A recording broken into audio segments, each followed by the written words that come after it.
Si Rigoberto Tiglao, na-document niya yung ilang years yung na-document ni Rigoberto Tiglao na pinafundingan ng CIA-founded na National Endowment for Democracy. Okay. So, syempre, Rappler, nag-gets yun na yung connect. Rappler, funded ng CIA, ng NED, ng National Endowment for Democracy, na tinaguyod ng mga CIA. And it's recognized all over the world na ang National Endowment for Democracy ay CIA. Okay? Now, sino ngayon yung gustong magpabagsak ng mga Duterte-aligned bloggers? Rappler. Okay.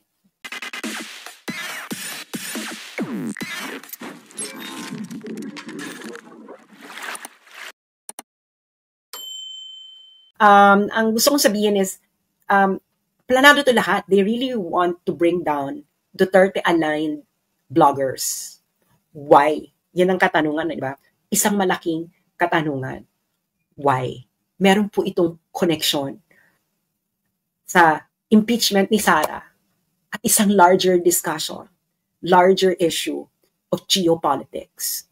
Okay? Kaya dapat himayin nyo ito, pag-usapan ninyo ito ng magkakaibigan, magkakapamilya, magkainuman, lahat dahil hindi biro ang nangyayari sa Pilipinas. Okay? Kaya nga ang title ko nito is Learn from Ukraine. Learn from Ukraine. Hindi ito nadadaan sa dasal. Okay? Hindi ito nadadaan sa dasal. Maraming Ukrainians ang nagdasal. Kung feeling nyo kayo ang pinagpala ng Diyos. Again, learn from Ukraine. Okay. Now, ano ba itong sinasabi ko? Mag-uumpisa tayo from the top. Okay. Alam niyo naman yung nangyari sa SMNI. Una nilang tinarget na pabagsakin ay SMNI. And then, Pastor Apollo Kibuloy. Tagal ko na silang, si Maharlika, nag-warning na siya dyan, matagal na. Go-warning ako. Remember, I think it was 2023, simula nilang pabagsakin ang SMNI. Bakit SMNI? Una-una, SMNI ay ang tanging talagang makikita mong pro-Duterte na media. Correct? Gusto nila pabagsakin. Kaya nga ilang beses nawawala ang Facebook accounts at YouTube accounts ng SMNI. At anong ginagawa nilang paraan para mawala at maban sa Facebook or sa YouTube ang SMNI? Kung na magsasampa sila ng mga kaso-kaso, tapos yung mga kaso-kaso, dadali nila sa YouTube at Facebook at sasabihin, oh, itong user na to, ganito, ganyan. And Facebook will oblige. Lalo na kung merong investigation, meron ng ganito, ganyan ang kanilang taktika. Ginawa na nila to before. And remember, ang gusto nilang gawin ngayon, lalo na sa akin, and I will explain to you why. Okay? Ako mismo ang target nila. Remember yung ginawa nila kay Donald Trump. Tinanggal nila Donald Trump sa Facebook and Donald Trump sa Facebook. Kahit sa Twitter. Do you remember? Do you remember? It is the same thing that they want to do. Nagawa nga nila kay Donald Trump yan eh. Noong 2020, kailan man naban si Donald Trump? I think so 2021. Ay, paano pa tayong simpleng Pilipino lang at mamamayan? Hindi ba? Mahihimay-himay nyo itong lahat. Okay? I-discuss ko ito ng paunti-unti. Uumpisahan na ngayon natin sa sinulat. May battle plan talaga sila because katulad na rin ng na-report ng Rappler. Okay? This is a report by Rappler. January 16, 2025. Okay? January 16, 2025. Ang title, Decoded, Duterte Social Media Army, Very Much Alive, Roars to Defend and Battle Sara Duterte. Okay. So, they recognize na talagang hindi nila kaya ang Duterte-aligned bloggers and their influence. Okay. Siyempre, kailangan ko na magbayad. Kanina hindi ko naman kailangan magbayad. So, dito sa article na to, okay, na-recognize nila na outnumbered sila. Na halimbawa ito. At this point though, the Duterte network seems to have the upper hand in dominating the discussion on Facebook. Okay. Ayan ang kanilang recognition na nagdo-dominate ang mga Duterte supporters, Duterte bloggers, tayo ang nagdo-dominate sa Facebook. Okay? And then, syempre, sino ang special mention nila dito na blogger? Ako. Okay? Ako yung kanilang special mention. So, you know that there is a target behind my back. At Rappler yung naglalagay na ako talaga yung pinangalanan nila doon. That's not a coincidence, no? That's not a coincidence. Bakit? Ang Rappler po ay isa po ito sa mga recipients ng National Endowment for Democracy grant or NED. Grant recipient sila niyan. Si Maria Ressa ay official ng NED. Okay, papakita ko sa inyo. Para with NED. Nobel Peace Prize winner Maria Ressa joins World Movement for Democracy at NED as chairperson. So na-appoint siyang chairperson sa National Endowment for Democracy. October 3, 2022. Okay. Alam niyo na. Alam niyo na. Okay. Now, ano ba yung NED? Okay. Siyempre, ang uunahin na muna natin is isang discussion of NED or National Endowment for Democracy ng isang galing mismo sa United States. Okay? Siyempre, doon muna tayo mag-uumpisa kung ano tong NED.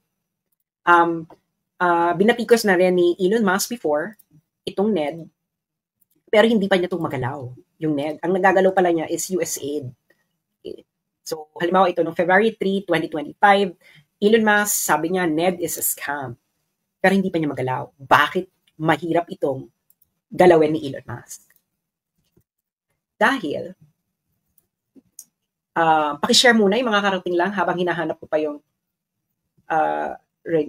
renewal. Yung mga nagre-content, anuhin nyo na lang ito, video capture nyo na lang din bago kayo mag-antay na matapos ito. Okay. So, ito ay sinulat ng Center for Renewing America. So, sino ba itong Center for Renewing America? This is an American NGO. Okay. And this is based in the United States. Asan ba ang contact nito? Who we are. Okay. So it is a NGO based in the United States. And ang office nila ay, ano nakalagay na office? But this is a base in the United States. Okay. Now, meron silang sinulat about National Endowment for Democracy. Okay. So, ang nagsulat nito is a CRA staff, Center for Renewing America, the National Endowment for Democracy, and an NGO system actively undermining America. NGOs have become the vanguards of progressive orthodoxies. Many of these quasi-independent organizations fuel woke and weaponized ideologies and a whole of society approach that steers government resources towards radical progressive priorities. So, this is an American organization, ha? Sila lang nagdi-discuss. So, sino tong NED? Okay, NED, National Endowment for Democracy. It was created in 1983.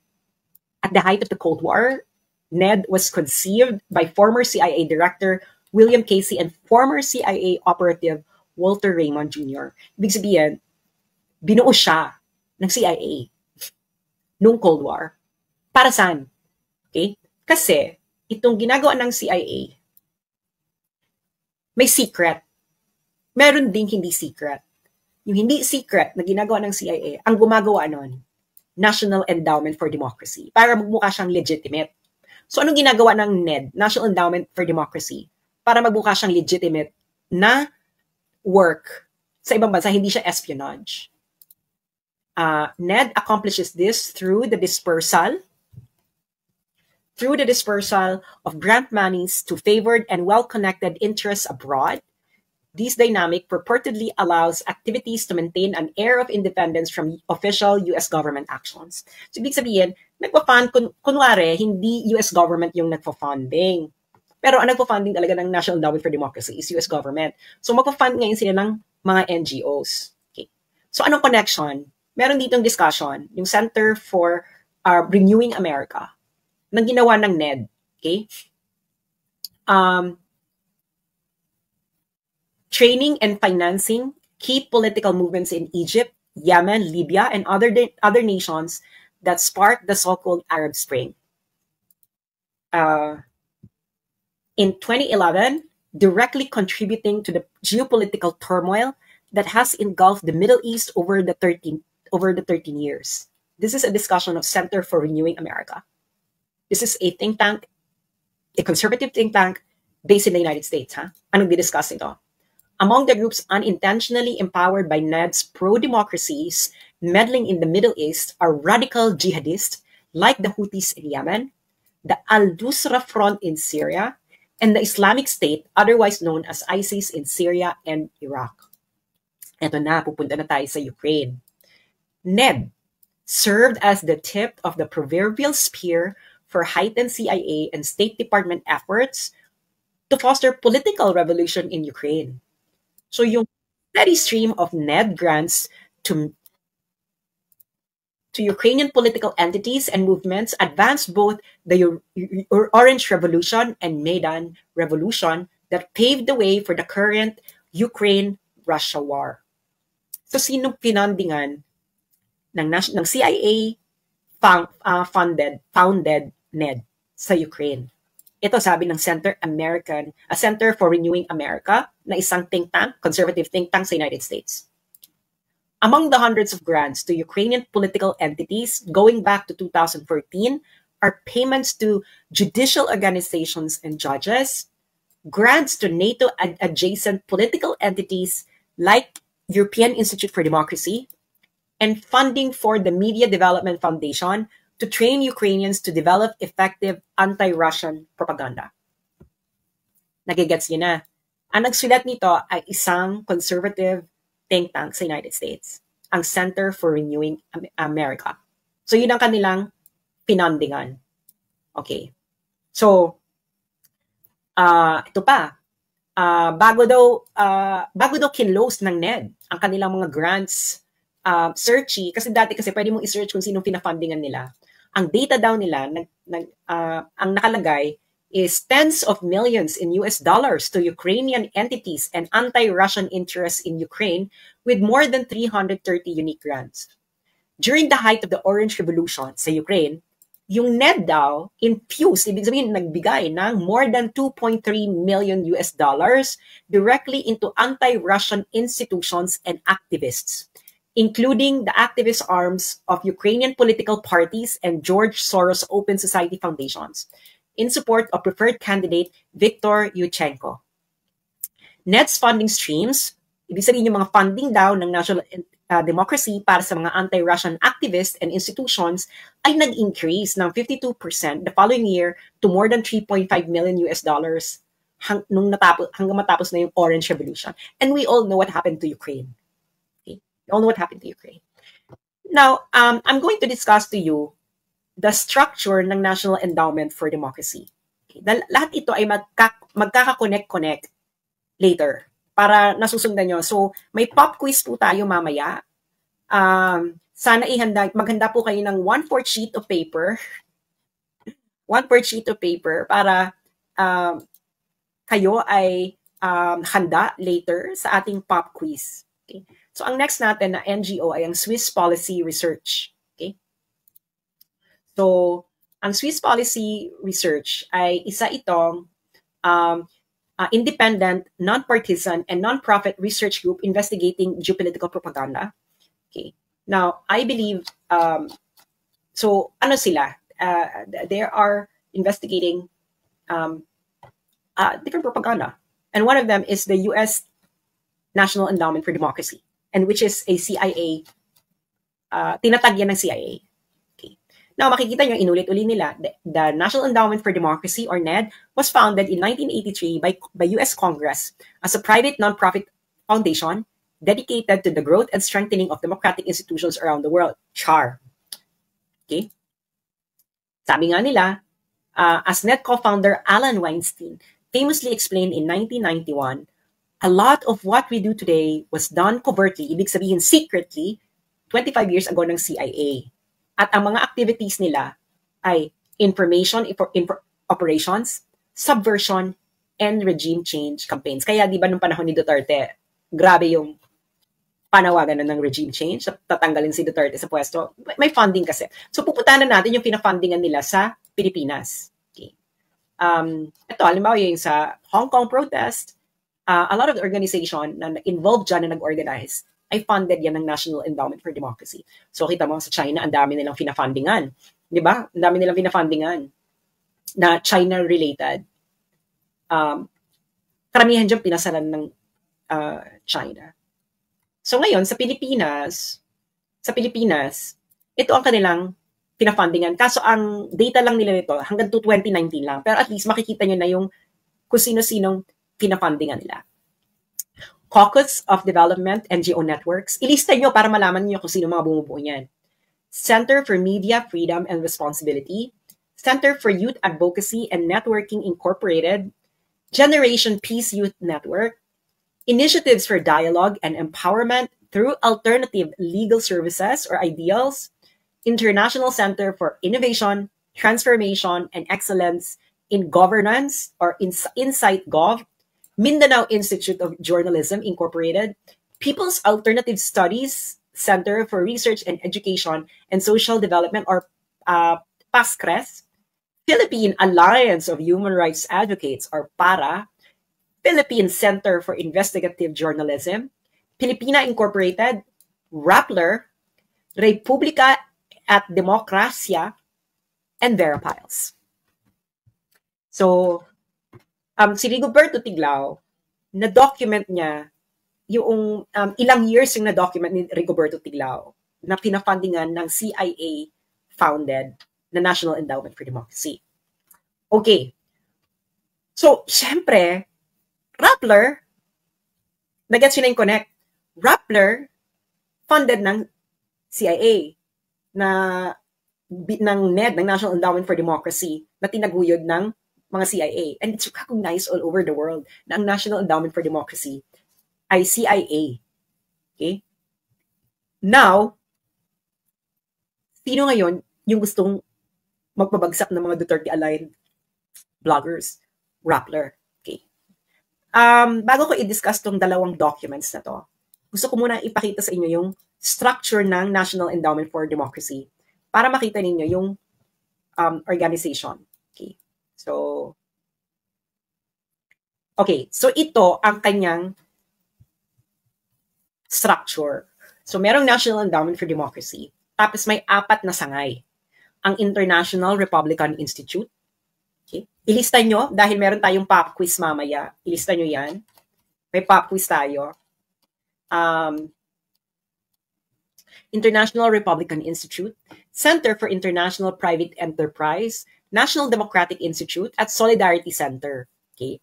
Itong Solidarity Center, ito yung mga nagbibigay ng funding sa mga workers organization. Yung National Democratic Institute, dito pinapadaan yung pera para sa mga liberal and woke na aligned organization sa ibang bansa. Itong Center for International Private Enterprise, ito ang pinagdadaanan ng pera para ma-fundingan ang mga small and medium enterprises and any businesses na nangangailangan ng funding. Of course, outside the United States. At the International Republican Institute, syempre, kailangan cover mo lahat. Cover mo yung woke, cover mo din yung conservative. So, alam nyo na ang structure nila. Okay? So, tandaan niyo yung International Republican Institute. Okay? Bakit matagal ko nang alam na tatargetan ako? Okay? Kasi, yung NED-funded, okay, yung International Republican Institute. Nagigets niyo yan? Nakita niyo? International Republican Institute. Okay, kita niyo na. International Republican Institute. So itong International Republican Institute na under ng CIA na organization, na National Endowment for Democracy, nag-publish sila ng isang report noong 2023. I believe nirelease nila to ng June 2023. Ang title, Countering China's Information Manipulation in the Indo-Pacific and Kazakhstan, a Framework for Understanding and Action. So nakita niyo yung sinabi ng Rappler, di ba? Pro-China, Duterte. Tapos, nakita nyo naman nung hearing, di ba? Papakita ko sa inyo nung hearing kung ano yung kanilang gustong palabasin. Okay? Di ba? Para makikita nyo ang pagkatahi-tahi ng lahat at nakikita nyo ang big picture. Si mga kapunta pa lang dito, paki-share po ito. Okay. So, nakita nyo na ang mga China-funded seminar for Filipino social media influencers ex-PCO chief admits. So, ayan ang isa sa kanilang mga ayan ang kanilang mga eksena sa buhay, hindi ba? So, nakita nyo yung pagkatahi-tahi ng lahat. At alam niyo na rin kung bakit nagtatag sila ng pro-China, etc. Because may pera. Okay, now, pupunta ngayon tayo dun sa report ng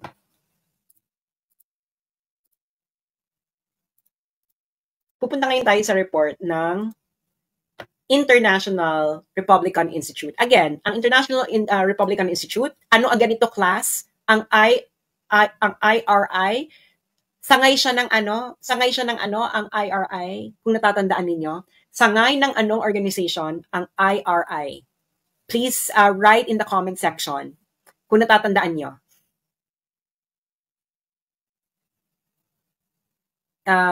NED, exactly. Yung mga kay Shelo Magno, wag yung pag-aksihan ng panahon yan. What they really want is for them to have a case and then go to Facebook and to permanently remove me from Facebook.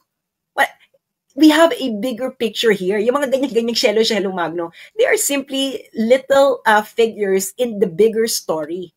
Okay. So, nirelease ito ng IRI. So, natatandaan nyo kung anong part ng IRI noong 2023. Pinublish nila to ng mga June 2023. Okay. June 2023. Kailan biglang nagpalit ng foreign policy? Si Marcos, BBM. February 20, mga late January 2023, February 2023, di ba biglang dumami yung EDCA. At ako ang very vocal noon against EDCA. Kung natatandaan nyo. At yung mga pro-Duterte bloggers, yung iba sa kanila, inaway pa ako dahil nga naniniwala pa rin sila kay Bongbong Marcos noon. Galit na galit sila sa akin nung nagsasalita ako noon. Aminin nyo yan.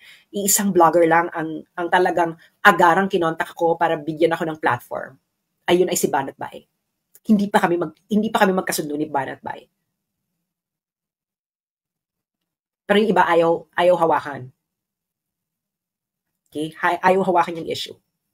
So ako lang noon. So June 2023, naglabas ang International Republican Institute na isa sa mga sangay ng National Endowment for Democracy na isang CIA organization. Okay? Tinatag yun ng CIA. It's an open secret. Nilabas nila to. Ngayon, makikita nyo. Pero, ang report na to, I believe, ay sinulat nila to ng 2022. I will explain why. Pero 2023 lang nilang ni-release. Kita mo. Pro-Duterte influencers. One final major way pro-PRC narrative spread was through pro-Duterte social media influencer. Nakita niyo na yung pagkatahi-tahi ng mga bagay-bagay. Sabihin niyo yes or no. Nakita niyo na ang pagkatahi-tahi ng mga bagay-bagay. Nag-file na daw ng libel. Bakit pa paulit-ulit? O, hindi nag-file siya. Problema niya na yan. So, nakita yung pagkatahi-tahi. Sabi, sino pinangalanan nila dito? Tatlo lang kami dito. No?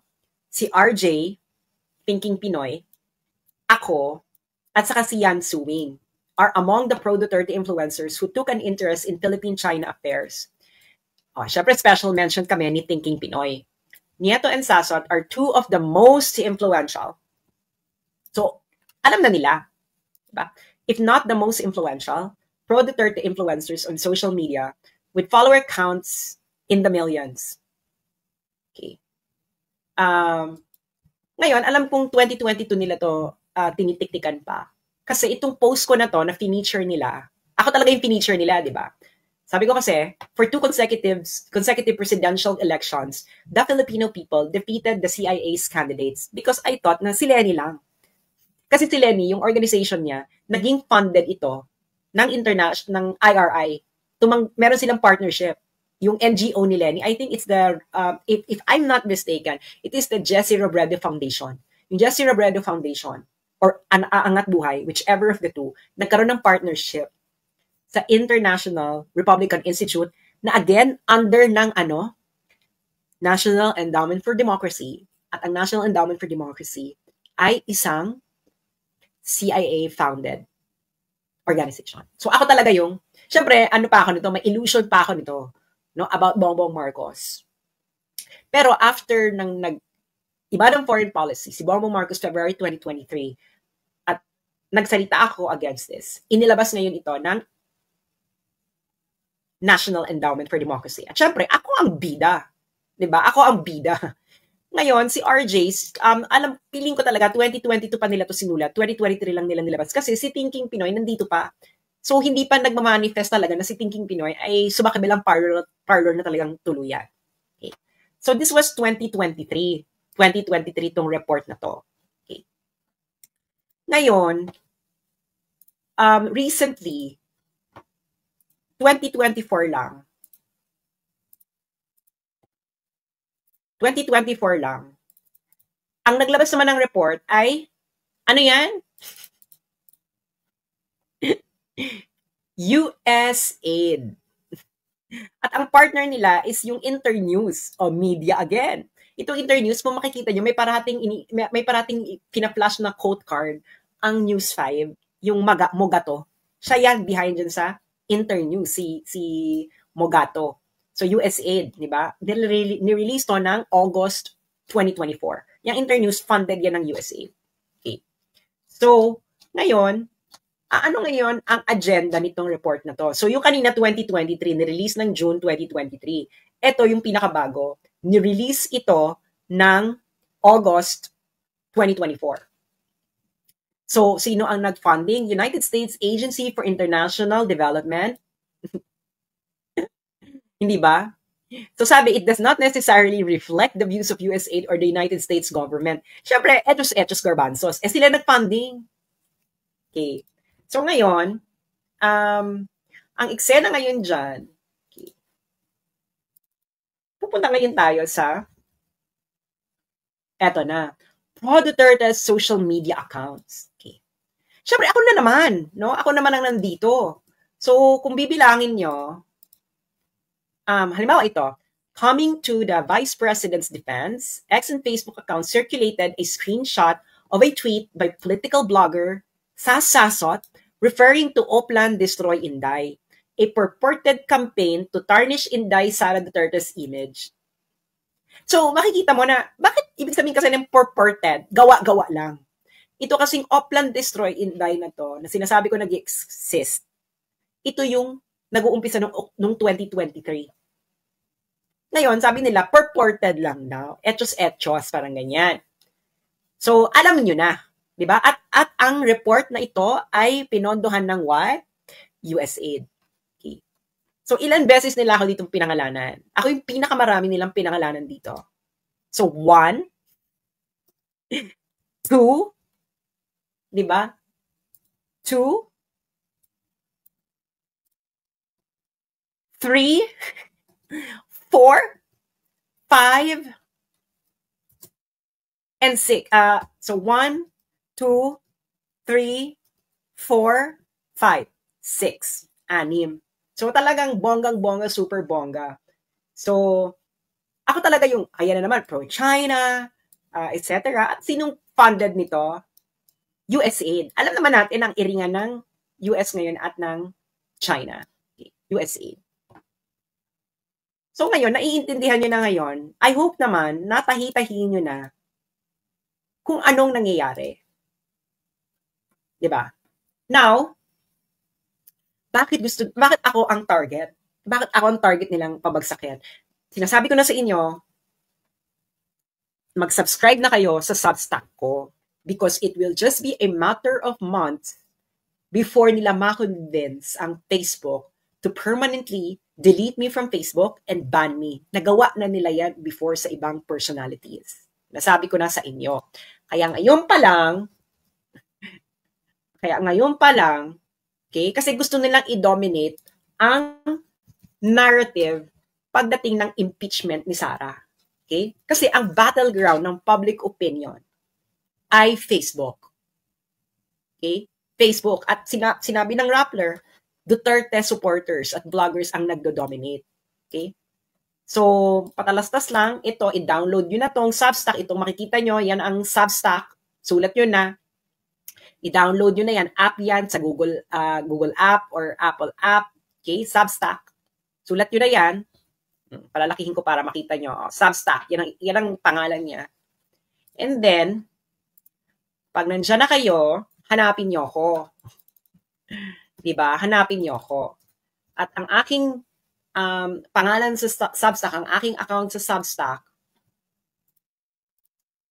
ay ito. Okay. This one. So, isulat yun na kung sino para hindi na pa ulit-ulit. Ilang beses na rin ako nagpo-post sa Facebook. So, yan, Asian Scholar. At Asian Scholar. Okay. At Asian Scholar. Okay. So, ayan na. Okay.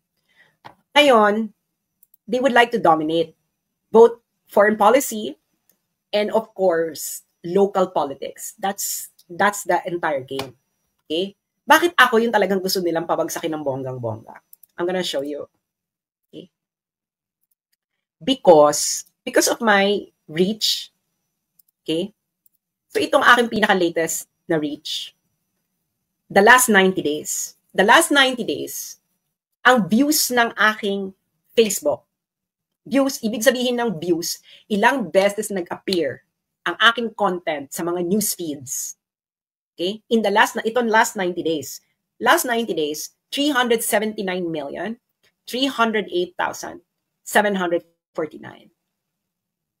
At previous 90 days, about 99 million. So yung previous 90 days, sobrang laki na. Tapos nung sumunod na 90 days, itong current 90 days, 379,308,749. At ako pa lang yan. And this is all organic. Okay? This is all organic because wala pa akong pambayad. Kahit gusto kong magbayad, naka-disable po ang boosting function ng aking page. Matagal na. So this is all organic. Okay? Ngayon, anong engagement niyan?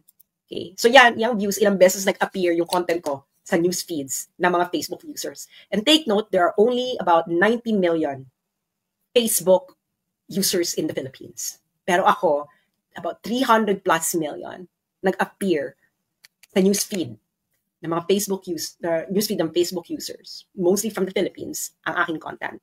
Ngayon, ano ang engagement niyan? Ang engagement niyan ay, engagement rate ay 55,416,973. Yung engagement, ito po yung number of likes, share, comments. Read. Kung binasa mo, kung kilik mo yon, binasa mo, that's an engagement. Shinare mo, that's an engagement. Shinare mo sa group mo, that's an engagement. So in the past 90 days, my engagement is 55,416,973. And this is all organic. Ngayon, kaya gusto nilang targetin at tanggalin ako sa Facebook. Why? Because hindi nila kaya ng ganito na hindi sila magbabayad. At mahal. Ipapakita ko sa inyo ang sample kung gaano kamahal ang gawin niya mga ganyan. Okay. Ito ay shinare sa akin ni Art Samaniego. Okay. Ito ay ang mga top advertisers ngayon sa Facebook. Ang number 1 ay Pilipinas Today. Alam niyo siguro yung Pilipinas Today. Kaya alam ninyo na nagtataka ba kayo kung bakit parating paulit-ulit lumalabas ang Pilipinas Today sa newsfeed nyo dahil nagbabayad sila sa Facebook para gawin yon. Alam nyo na. So, magkano nila ang nababayad nila? 23,675,144 for just 7,406 posts. Kaya ganyan sila kaporsigido. Okay. Pero hindi pa rin nila mapantayan yung aking views and reach kasi nga all organic eh. Pati yung engagement. No? Yan pa nga lang. So, nagsispend na sila ng 23 million. Kaya gusto lang talaga nilang tanggalin tayo physically. And then they will do everything. Legal, illegal, etc. So, syempre, ang pinaka-ultimate solution, gusto nila, pauwi na ako ng Pilipinas para matay boom. Kasi habang buhay ako, I can still write. I can still talk to you in any way. Hindi ba? Pero ngayon, ang first gusto nilang gawin ay ma-permanently removed ako sa Facebook. I'm telling you, it's going to happen. It's going to happen in a few months bago mag-start ang hearing ni Sara. They will do everything in order to do that. Kaya nga sinasabihan ko yung mga Pilipino sa Meta, if you don't bring this protest outside Meta, they will dominate Facebook during the impeachment trial of Sara Duterte. So bahala kayo. I'm already telling you. So ano yung mga example ng ads ng Pilipinas Today na nagbabayad sila ng 23,675,000? Nawala na naman ako. Okay. So ano yung mga example ng mga ads ng Pilipinas Today na nagbabayad sila? Okay. Ito ang mga example ng kanilang mga ads. Okay. Ang nagpadala sa akin ito si Art Samaniego. Okay. So nakikita niyo na. Okay. Kailan lang to? March 6, 2025. Nakita niyo yung impression? Ang liit na impression, di ba? 150,000, 175,000 lang. So, nagbayad na sila. Ito yung isang halimbawa ng ad nila. Anti-Sara. Okay? Ito, campaign for Senator Tolentino, March 5, and another anti-Sara. Okay? So yan ay may funding. Kaya lumalabas yan sa mga newsfeed nyo, yung kanila, kasi binabayaran nila. Kaya hindi nila ako kaya. Kasi akin, all organic. Okay. So nakita nyo na. So local and foreign policy, nahihirapan sila. Okay? Kaya kung ano na lang ina-accuse nila sa akin, ganyan, kaso dito, kaso ganyan, etc. Okay? And of course, they would like to permanently remove me from Facebook. Kaya nagkakaso-kaso silang ganyan. Para may maipakita sila sa Facebook na, oh, itong taong to, ganito, ganyan. And in the United States, remember, they did that to Donald Trump. That's why Donald Trump was removed from Facebook. He was banned, even sa Twitter. Remember? They will do the same. Okay? They will do the same. Now, ano ngayon yung paano na tayo? Palaki na tayo ng palaki. Di ba? So, meron kang local, meron ding geopolitical. Okay. So, nakikita niyo yung mga accusations nila, di ba? Yung sinabi, yung ito, yung mga pro-China, ganyan, etc. So, I'm gonna show you what happened sa Ukraine about 1 year before nagkaroon ng gera. Nireport to ng Al Jazeera noong February 5, 2021. This was like about a year before the Ukraine-Russia war. So ngayon, anong ginawa ni Zelensky? Si Zelensky, binanya ang mga pro-Russian media. So, pinasarado niya ang 3 television networks na sinabi niya ay nagsispread ng Kremlin-funded propaganda. A development the US has reprimanded. So, ibig sabihin, nagalit pa yung EU noon, February 2021, sa ginawa ni Zelensky. Siyempre, afterwards, hindi na nagalit ang EU. Pero una, nagalit sila. Char. So, ngayon, palitan nyo lang. Diba? Palitan nyo lang yung Kremlin ng Kremlin is the capital of Russia, capital ng Russia. Kremlin is the seat of power of Russia. So palitan mo lang yung Kremlin ng what? CPC. Russia, palitan mo lang ng China. Same banana. Hindi ba? So nakita niyo na yung ginawa nila sa SMNI. So SMNI yung una nilang pinasarado. Ngayon, ang tina-target naman nila, di ba? Hahanap sila, ito ang mga pro-China bloggers. Papasara din nila yan. Daan na sila patungo. Which Zelensky actually did. Pero ang target niya, pro-Russia. Okay? So ngayon, nangyayari na rin sa atin. Kaya ang sinasabi, tagal ko na ang sinasabi na we're going to be the next Ukraine. Kung hindi kayo magising. Kung hindi kayo magising. Sinasabi sa inyo, hindi ito biro. Hindi ito nadadaan sa dasal. Mag-usap-usap kayo, pamilya, etc. Dahil hindi ito biro. Okay. So, ngayon, bakit sinasabi nila, hindi naman pro-war si Donald Trump. Yeah, as a person, hindi siya pro-war. Pero sa United States, hindi lang po presidente ang gumagawa ng desisyon.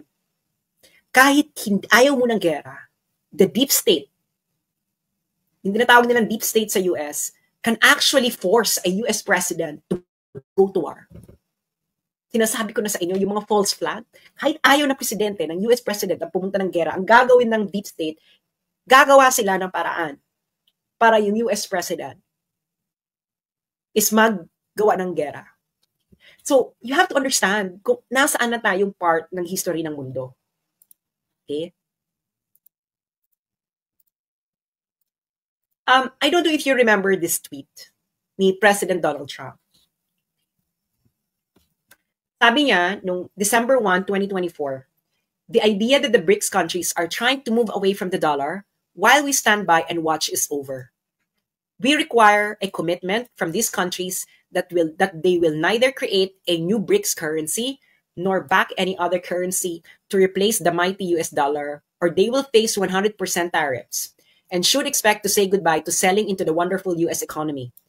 They can go find another sucker. There is no chance that the BRICS will replace the US dollar in international trade, and any country that tries should wave goodbye to America. So ano na-notice nyo dito? Sa tweet na to ni President Trump noong December 2024, alam niya kung ano nangyayari sa mundo.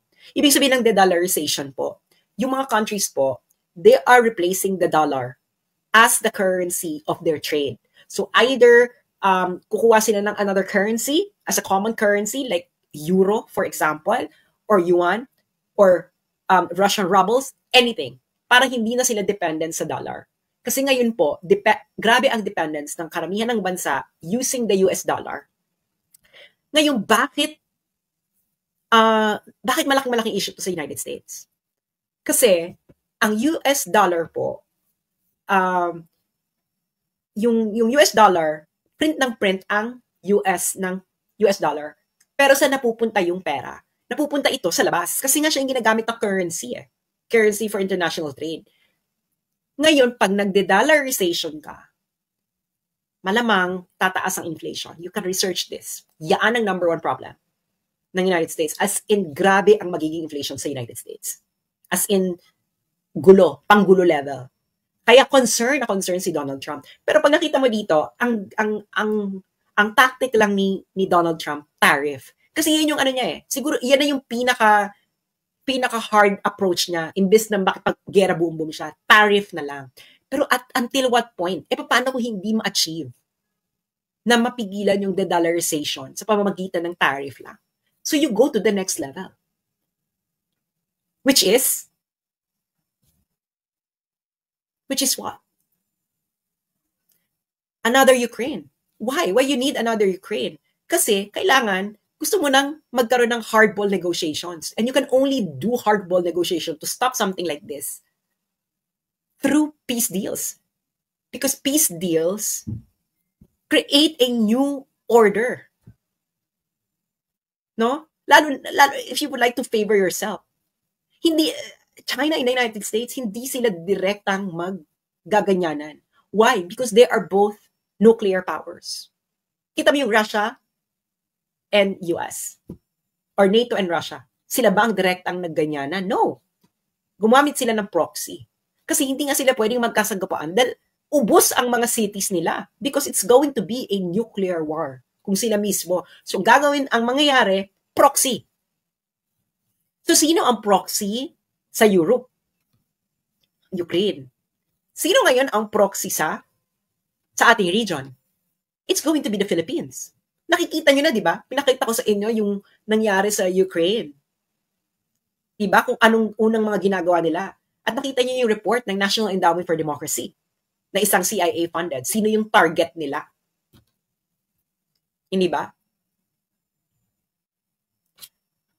So yun, friends, ang larger picture. This is beyond just what you are seeing. Okay? Hindi niyo to madadaan sa pamimim lang, pa-hashtag lang. we are facing a very dangerous time. Dahil tayo ang bala. Ngayon, sino yung mga gusto nilang tanggalin? Si Sara. Yung mga katulad kong vloggers. Lalo na ako kasi nga yung reach ko. Sino ngayon magdo-dominate sa Facebook? Boses nila. Magdo-dominate sa Facebook yung boses nila. At dahil nagdo-dominate yung kagustuhan nila, then it's very easy for them to sell the notion to the Filipino people that, hey, you need to be in the front lines. And yung mga nagsasabi si Donald Trump, 4 years lang pong presidente si Donald Trump. After Donald Trump, it's going to be a new president.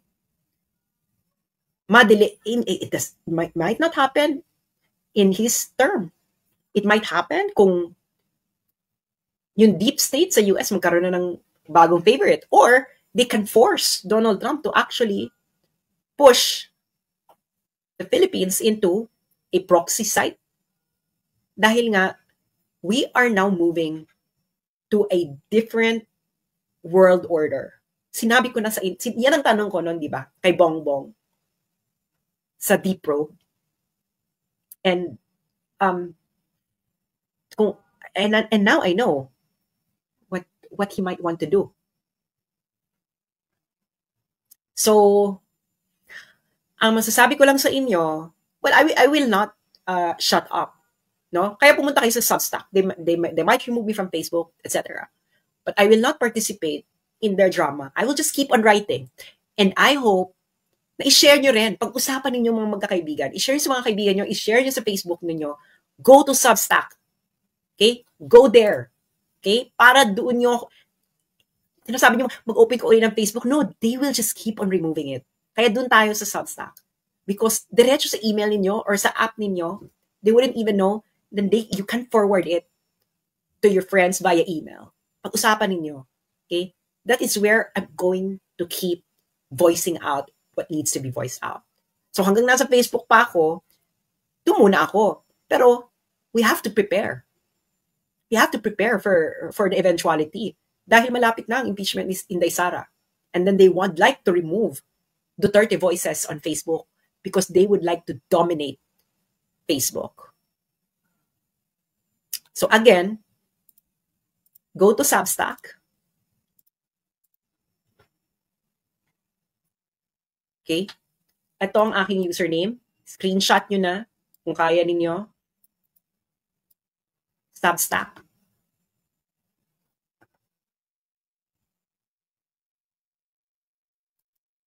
So ngayon, so ayun na nga.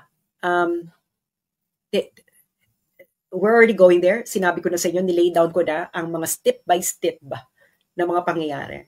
And it's going to, kaya nga si Inday sabi niya, sana may bansa pa tayo ng 2028. Malaman yung sinasabi niyang yon. So,